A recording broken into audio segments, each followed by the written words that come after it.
प्यारे बच्चों, आप सभी का हमारे चैनल पे बहुत बहुत स्वागत है। जितने भी विद्यार्थी क्लास 10th में हैं और 2025 बोर्ड परीक्षा में 8 मार्च को गृह विज्ञान का पेपर देने वाले हैं, उनके लिए गृह विज्ञान का एक 100% वायरल मॉडल पेपर लेकर के आ चुके हैं।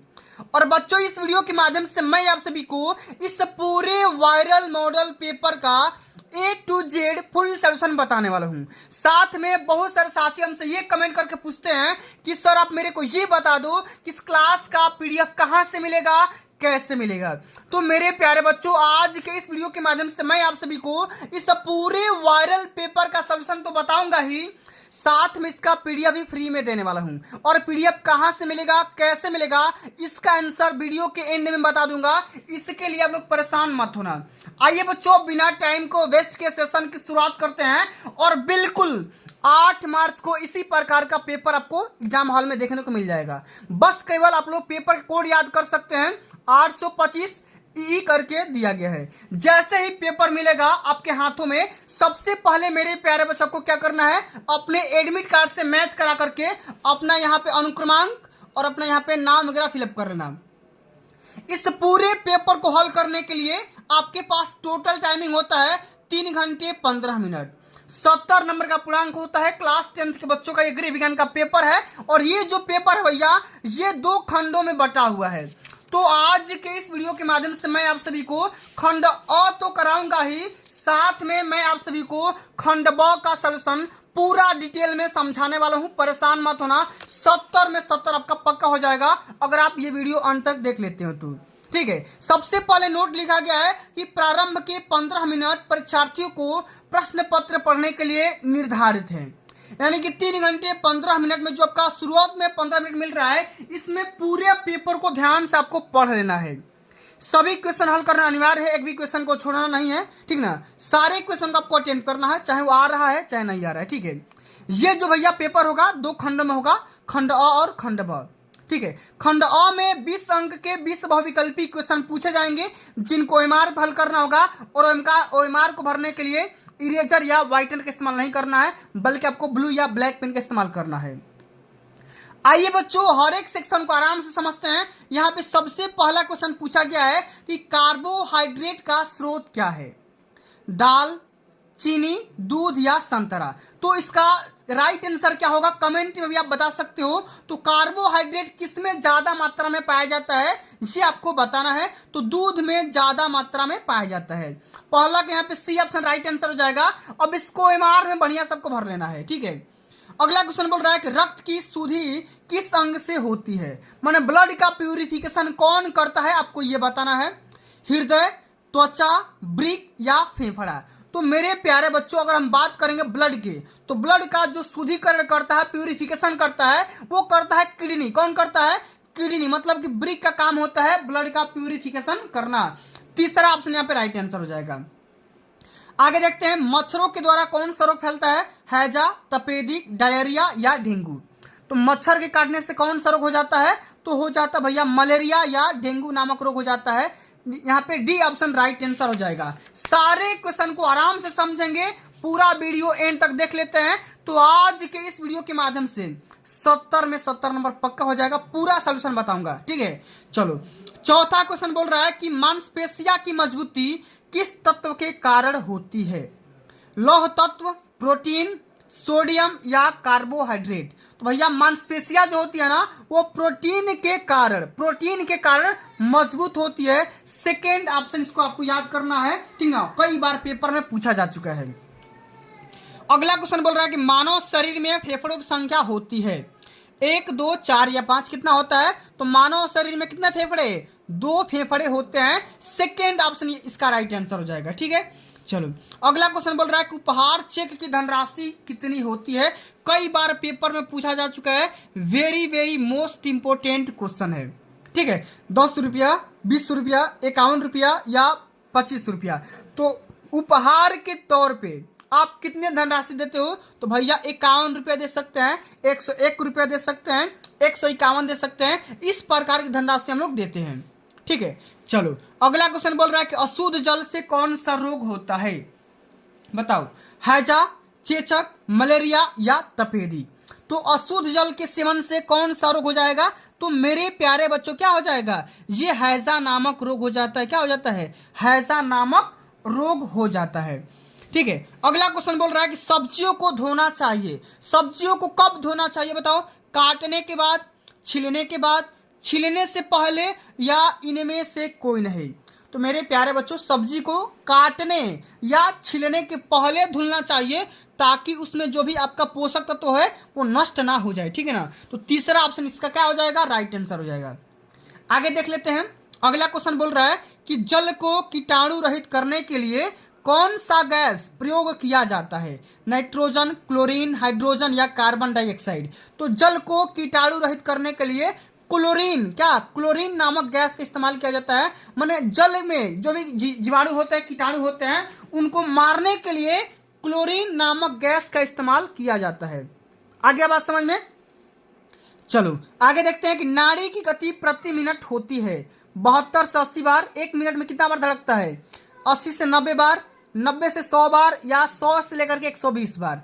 तो देखो नाड़ी का जो ये देखो, ये इसको हम क्या बोलते हैं, नाड़ी, नब्ज बोलते हैं ना। तो नब्ज का जो एक मिनट में स्पीड होता है ना, वो होता है 72 से लेकर के 80 बार। ठीक ना, पहला ऑप्शन क्या हो जाएगा, इसका राइट आंसर हो जाएगा। अब चलो आगे देख लेते हैं, अगला हमारा क्वेश्चन बहुत ही ज्यादा इंपॉर्टेंट क्वेश्चन है कि मक्खियों के द्वारा फैलने वाला रोग कौन सा होता है, पीलिया, मलेरिया, डायरिया या तपेदी। तो मेरे प्यारे बच्चों मक्खियों के द्वारा यहाँ पे फैलने वाला रोग हो जाएगा मलेरिया। क्या हो जाएगा, मलेरिया नामक रोग कैसे फैलता है, मक्खियों के द्वारा फैल जाता है। हैजा किसके द्वारा फैलता है, वायु से, जल से, भोजन से, या इनमें से कोई नहीं। तो अभी मैंने आपको क्या बताया कि जल से कौन सा रोग होता है, हैजा नामक रोग होता है। क्या होता है, हैजा नामक रोग होता है, ये जल की वजह से हो जाता है। अगला क्वेश्चन, निम्न में से कौन सा साफ तरल आहार नहीं है, फलों का रस, नींबू पानी, दाल या चाय।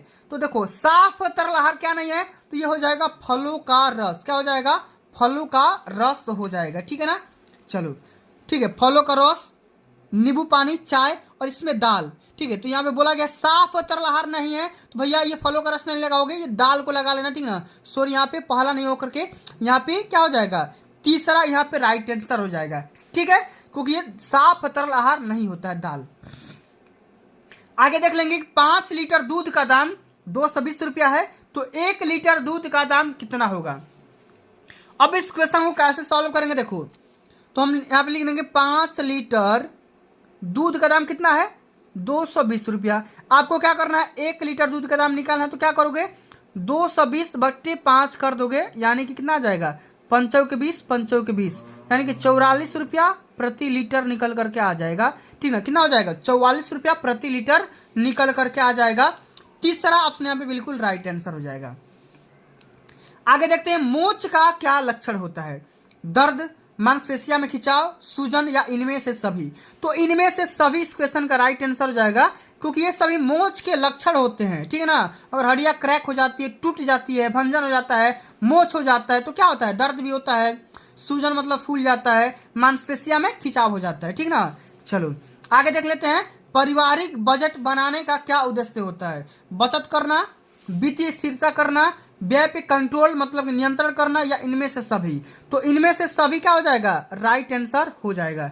ठीक है ना, बहुत ही आसान क्वेश्चन है, सारे क्वेश्चन को याद कर लो, क्योंकि 8 मार्क्स के पेपर में सीधा सीधा यही क्वेश्चन टपकने वाले हैं। ठीक ना, चलो अतिसार के रोगी को कैसा भोजन देना चाहिए, तरल भोजन, तला हुआ भोजन, गरिष्ठ भोजन, रेशेदार भोजन। तो अतिसार के रोगी को कैसा भोजन देना चाहिए, तो बताओ, वो हमें देना चाहिए कैसा, तो हमें देना चाहिए तरल भोजन। कैसा, तरल भोजन देना चाहिए।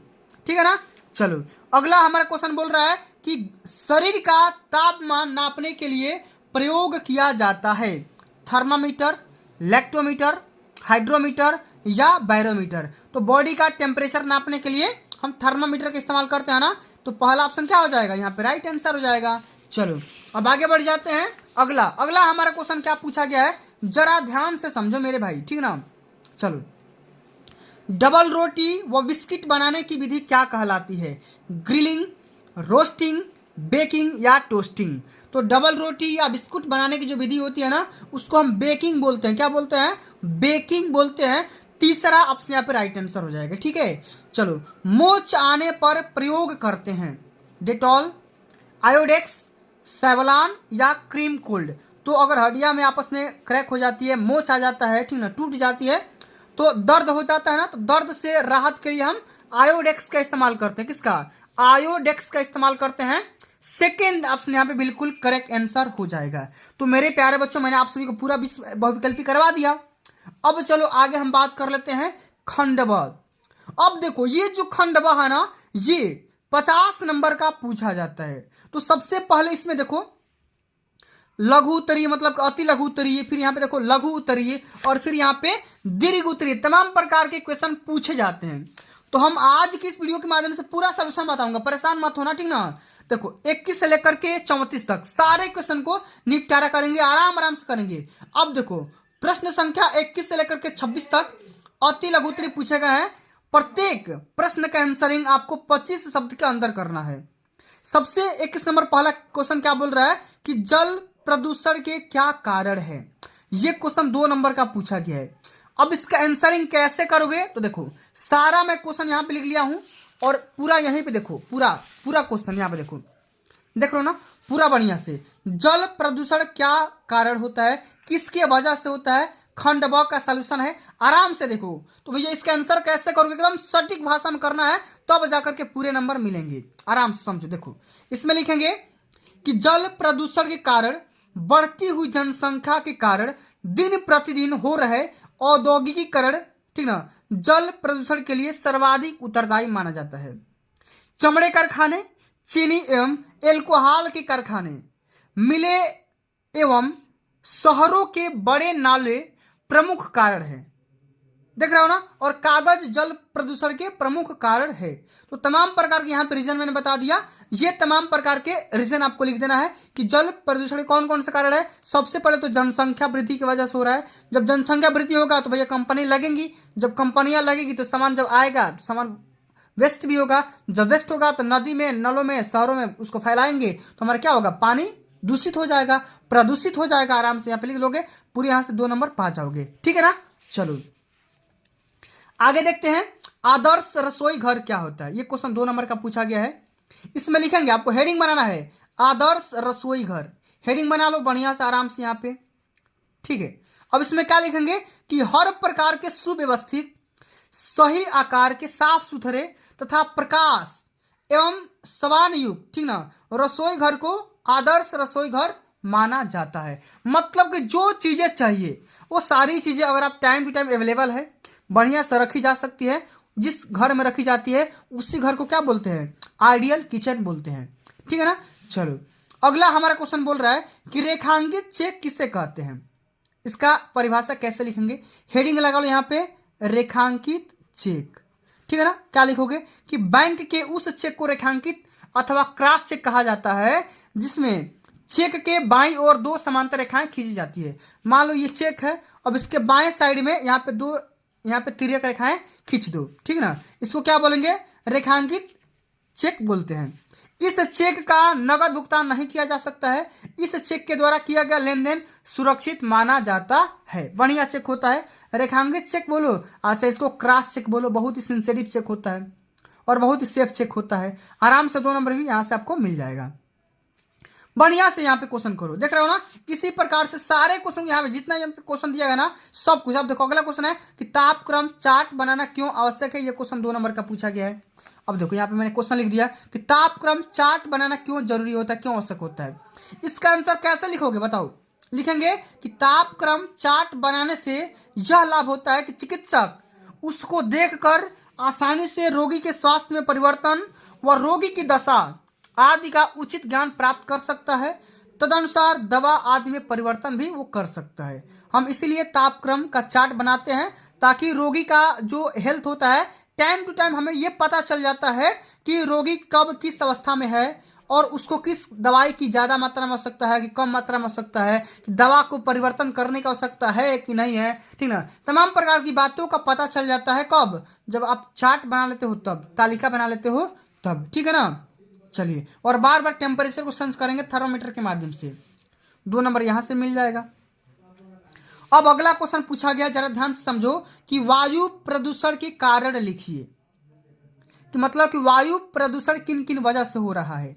लिखेंगे कि वायु प्रदूषण के कारण कौन कौन से हैं, तो निम्न कारण है कौन कौन से। सबसे पहले समझो, रसोई घरों तथा कारखानों की चिमनिया से निकलते धुओं के कारण वायु प्रदूषित हो रहा है। सही बात है, जो भी हमारा किचन हो रहा है, चाहे कंपनी की वजह से जो भी हमारा धुआं निकल रहा है, तो भाई इसके वजह से हमारा हवा दूषित हो रहा है। साथ में लिखेंगे कि विभिन्न प्रदूषकों को वायु पर फेंकने से वायु प्रदूषक हो रहा है। सही बात है। वनों की लगातार कटाई की वजह से भी हमारा प्रदूषण हो रहा है।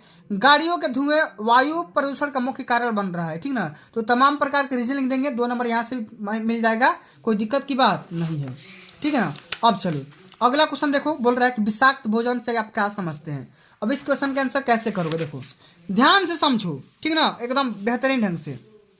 कैसे लिखोगे, लिखो यहाँ पे विषाक्त भोजन, एकदम बढ़िया से हेडिंग लगा लो। इसमें लिखेंगे कि पूर्ण रूप से स्वच्छ, पौष्टिक तथा उपयुक्त दिखाई देने वाले भोज्य पदार्थ भी कभी कभी व्यक्ति को रोगी बना देता है। सामान्यतः ऐसे भोजन में कोई ना कोई पदार्थ व्यक्ति को ग्रहण नहीं होता है। इसका मुख्य कारण होता है कि भोजन के अंदर उपस्थित ऐसे पदार्थ जो व्यक्ति के शरीर के बाद, ठीक है, शरीर में जाने के बाद विषैले प्रभाव उत्पन्न करते हैं, यही विषाक्त भोजन कहलाते हैं। ठीक ना, मतलब उसको हम खा लिया आसानी से, देखने में बढ़िया दिखाई दे रहा है, पौष्टिक दिखाई दे रहा है, एकदम स्वच्छ है, साफ है, कोई दिक्कत नहीं है, लेकिन कभी कभी खा लेने की वजह से क्या हो जाता है, हमारा शरीर डैमेज हो जाता है, विषैला प्रभावित कर सकता है और इंसान का मृत्यु भी हो सकता है। ठीक है ना। चलो अब मेरे प्यारे बच्चों आगे बात करेंगे। अब ये देखो 27 से लेकर के 31 तक लघु उत्तरीय क्वेश्चन है, 50 शब्द के अंदर लिखना है और हर क्वेश्चन 4-4 नंबर का रहने वाला है। ठीक है ना, तो आराम से समझो। पहला क्वेश्चन है कि प्राथमिक चिकित्सा किसे कहते हैं। अब इसका आंसर कैसे करोगे समझो, यहाँ पे देखो बढ़िया से लिखा गया है, एकदम बढ़िया सटीक भाषा में लिख दो, नंबर मिल जाएंगे। प्राथमिक चिकित्सा किसे कहते हैं, लिखेंगे प्राथमिक चिकित्सा, हेडिंग लगा लो। इसमें लिखेंगे किसी रोग के होने या चोट लगने पर जो सर्वप्रथम उपचार किया जाता है उसे हम प्राथमिक चिकित्सा कहते हैं। मान लो अगर कोई इंसान का एक्सीडेंट हो गया, घायल हो गया वो इंसान, तो उसको हॉस्पिटल पहुंचाने से पहले जो भी ट्रीटमेंट किया जाता है उसी ट्रीटमेंट को क्या बोलते हैं, प्राथमिक चिकित्सा बोलते हैं। बात समझ में आई, एक बार थम्स अप जरूर करना, ठीक है, क्योंकि बहुत ज़्यादा मेहनत लगता है इस प्रकार के वीडियो बनाने में। ठीक है ना। चलो अगला क्वेश्चन बोल रहा है कि निर्जलीकरण से आप क्या समझते हैं। इसमें लिखेंगे कि जब शरीर में पानी और अन्य तरल पदार्थों की कमी हो जाती है तो उसे निर्जलीकरण मतलब कि डिहाइड्रेशन कहते हैं। जब बॉडी में पानी का मात्रा कम हो जाएगा, जितना ज़रूरत है उतना पानी आपके बॉडी में नहीं है, कम हो गया, तो उसी को क्या बोलेंगे, निर्जलीकरण बोलेंगे। यह एक ऐसी स्थिति होती है जब शरीर ज़्यादा पानी खो देता है जितना वह ग्रहण करता है। ठीक है ना, आराम से कर दोगे, 4 नंबर यहाँ से मिल जाएगा। अगला क्वेश्चन पूछा गया है कि भूनने और सेकने में क्या अंतर है, माना भूनना किसे कहते हैं और सेकना किसे कहते हैं। तो समझो, भूनते समय भोज्य वस्तु आग के प्रत्यक्ष संपर्क में नहीं आती है, ठीक है, जबकि सेकने में उसमें सीधे अंगारों अथवा विद्युत सलाखों के ऊपर सेक दिया जाता है। कहने का मतलब यहाँ पे है कि अगर किसी चीज़ का भुनाई करते हो, भूनते हो, तो भूनते टाइम वो आग में तुरंत कांटेक्ट में नहीं आएगा, लेकिन सेकते टाइम में कांटेक्ट में आ जाएगा। देख रहे हो ना, बढ़िया से आंसर लिख दो, यहाँ पे नंबर मिल जाएगा। अगला क्वेश्चन यहाँ पे देखो 30 नंबर क्वेश्चन कि नाप लेने की विभिन्न विधियां के नाम बताइए, नाम लिखिए, वह किसी एक विधि का विस्तार से वर्णन भी करना है। 4 नंबर का क्वेश्चन पूछा गया है। समझो एकदम सटीक में लिखेंगे। नाप लेने की विधियां निम्नलिखित है। कौन कौन सी विधि, छाती के नाप के आधार पर शरीर के अन्य भागों की नाप का अनुमान लगा लेना, प्रत्येक अंग का अलग से माप लेना, और तीसरा लिख देंगे कि धड़ से नीचे के वस्त्रों की लंबाई का मापन करना। अब इसी के बारे में लिख दो भाई, धड़ से नीचे वस्त्रों की लंबाई का माप कैसे करते हो, बढ़िया से लिख दो। पैजामा, पतलून, सलवार आदि के लिए कमर के पैरों तक, कमर से लेकर के पैरों तक की लंबाई टेप से नापनी चाहिए। नेकर अथवा हाफ पैंट के लिए कमर के घुटने तक लंबाई नापनी चाहिए। पैजामा, पतलून व सलवार के पैंचों के लिए इनकी मोहरी का भी नाप ले लेना चाहिए कि मोहरी इसका कितना चाहिए। ठीक है ना, बढ़िया सा इसको लिख दोगे, नंबर मिल जाएगा आराम से। देख रहे हो ना, कितना बढ़िया से सटीक भाषा में आंसरिंग किया गया है। चलो अब आगे देख लेते हैं। अगला क्वेश्चन क्या पूछा गया है, जरा ध्यान से समझो। क्वेश्चन यह है कि ओजोन परत का क्या महत्व है। यह क्वेश्चन कई बार पेपर में आ चुका है, 4 नंबर का क्वेश्चन है, समझो। ओजोन परत क्या होता है, लिखेंगे कि पृथ्वी को सूर्य की हानिकारक किरणों से बचाती है। यह परत समताप मंडल में पाई जाती है और पृथ्वी की सतह से करीब 15 से लेकर के 30 किलोमीटर ऊपर होती है। ओजोन परत का महत्व इस वजह से है कि यह सूर्य से आने वाली परावैंगनी किरणों से हमें अवशोषित कर लेती है और हमें बचा लेती है। वरना अगर परावैंगनी किरणें सीधे अगर धरती पे आएगी तो भैया हमारा जीवन संभव नहीं हो पाएगा, इसलिए इसका ज़्यादा महत्व है, ठीक है ना। बहुत ही बेहतरीन ढंग से लिखोगे, 4 नंबर पक्का मिल जाएगा। अब चलिए मेरे प्यारे बच्चों आगे बात कर लेते हैं। ये क्वेश्चन जो आ गया ना 32 नंबर, ये लॉन्ग आंसर टाइप क्वेश्चन है, ठीक ना। मैं क्वेश्चन दिखा दे रहा हूँ आपको एक बार फिर से। वैसे तो क्वेश्चन यहाँ पे है ही, देख रहे हो यहाँ पे, देखो ये निर्देश लिखा गया, बढ़िया से पढ़ लो। 100 शब्द में लिखना होगा, 6 नंबर का ये क्वेश्चन है। 32 से लेकर के 34 तक क्वेश्चन है, ठीक है। चलो आराम से आओ समझते हैं, एकदम डिटेल में समझेंगे पूरा, कहीं भी घबराने की आवश्यकता नहीं है, ठीक है। चलो देखो 32 नंबर क्वेश्चन क्या बोल रहा है, समझो। बोल रहा है कि पर्यावरण प्रदूषण का क्या तात्पर्य है, प्रदूषण का मानव जीवन पर पड़ने वाले प्रभाव का वर्णन करिए। ये क्वेश्चन 6 नंबर का पूछा गया है। 2 नंबर सबसे पहले इसके क्वेश्चन के लिए और 4 नंबर इस वाले क्वेश्चन के लिए, ठीक है। तो समझो पर्यावरण प्रदूषण का मतलब है कि मानव गतिविधियों से पर्यावरण में अवांछित चीजों का मिलजुल जाना, ठीक है। इससे पर्यावरण और पारिस्थितिकी में नकारात्मक बदलाव होता है। पर्यावरण प्रदूषण से मानव और पशुओं के स्वास्थ्य को नुकसान पहुंचता है। देख रहे हो ना किस प्रकार से प्रदूषण हमारा फैल रहा है।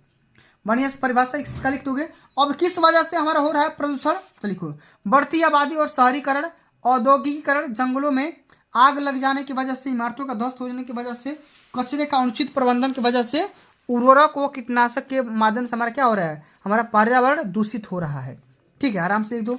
और अंत में लिखेंगे कितने प्रकार का होता है, तो प्रकार भी लिख दो। वायु प्रदूषण, जल प्रदूषण, ध्वनि प्रदूषण, मृदा प्रदूषण, रेडियोधर्मी प्रदूषण, पर्यावरण प्रदूषण के प्रभाव कौन कौन से हो सकते हैं, तमाम प्रकार बढ़िया से लिख दो यहाँ पे। वायु प्रदूषण से श्वसन संबंधी समस्याएं और कैंसर हो सकता है। जल प्रदूषण से पीने का पानी दूषित होकर के बीमारियां फैला सकता है। मृदा प्रदूषण से उत्पादक आबादी कम हो सकती है। वायु प्रदूषण से ग्रीन हाउस प्रभावों का उत्सर्जन बढ़ता है, जिससे जलवायु परिवर्तन हो जाता है। बढ़िया से लिख दोगे यहाँ से।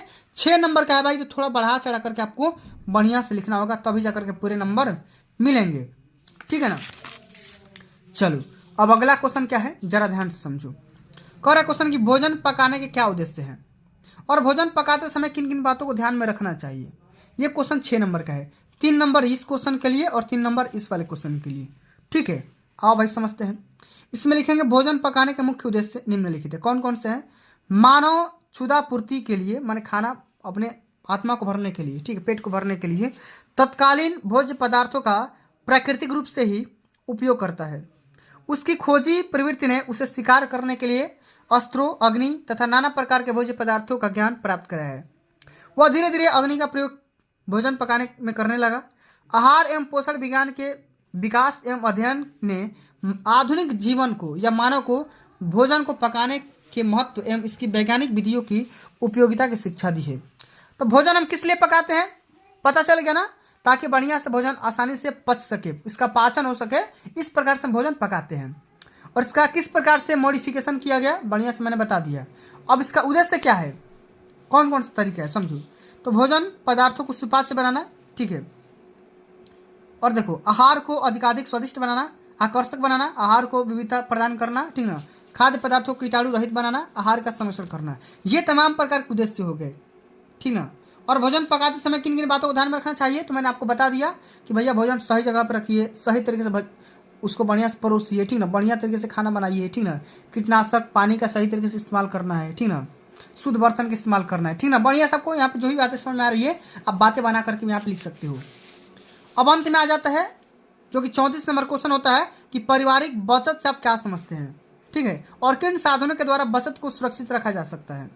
बहुत ईजी क्वेश्चन है, आसान भाषा में लिख सकते हो कि पारिवारिक बचत का अर्थ को इन शब्दों में स्पष्ट किया जा सकता है कि पारिवारिक आय में से परिवार की वर्तमान आवश्यकताओं की पूर्ति के लिए व्यय करने के उपरांत जो धनराशि शेष बन जाती है उसी को हम पारिवारिक बचत कहते हैं। जैसे मान लो आपका इनकम कितना है, 100 रुपये आप कमा रहे हो, 1000 कमा रहे हो, इसमें से 200 रुपये आप खर्च कर दिए, तो घटा दो, 800 रुपये हमारा क्या हो गया है, ये बचत हो गया। तो इसको हम क्या बोलते हैं, पारिवारिक बचत बोलेंगे। अब इसका कौन कौन सा साधन होता है जहाँ पर आप बचत कर सकते हो? तो देखो, एक तो भैया बैंक में बचत कर सकते हो, और दूसरा डाक खाना में बचत कर सकते हो, नहीं तो फाइनेंस भी कर सकते हो, ठीक ना, LIC वगैरह भी आप जमा कर सकते हो। ठीक है, तमाम प्रकार के यहाँ पे रीजन हो सकते हैं, पारिवारिक बचत को सुरक्षित रखने के साधन हो सकते हैं।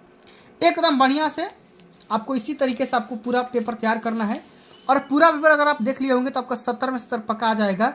रही बात इसका PDF कहाँ से मिलेगा, तो इसके PDF के लिए मेरे भाई आपको क्या करना होगा, इस नंबर पे कांटेक्ट करना होगा 8318105051। ये मेरा व्हाट्सअप नंबर है। इस व्हाट्सएप में मैसेज करके बोल दीजिए कि सर मेरे को इसका PDF चाहिए, तो मैं इसका तुरंत PDF भेज दूंगा, सॉल्यूशन के साथ भेज दूंगा, कोई फीस से नहीं है। ठीक है, तो मेरे प्यारे बच्चों आज के लिए बस इतना ही। अगर ये वीडियो आप सभी को अच्छी लगी होगी, हेल्पफुल लगी होगी, तो वीडियो को लाइक कर देना, शेयर कर देना, चैनल पर नए होंगे तो सब्सक्राइब कर देना। जल्द मिलते हैं अगली वीडियो में, तब तक के लिए जय हिंद, जय भारत, वंदे मातरम।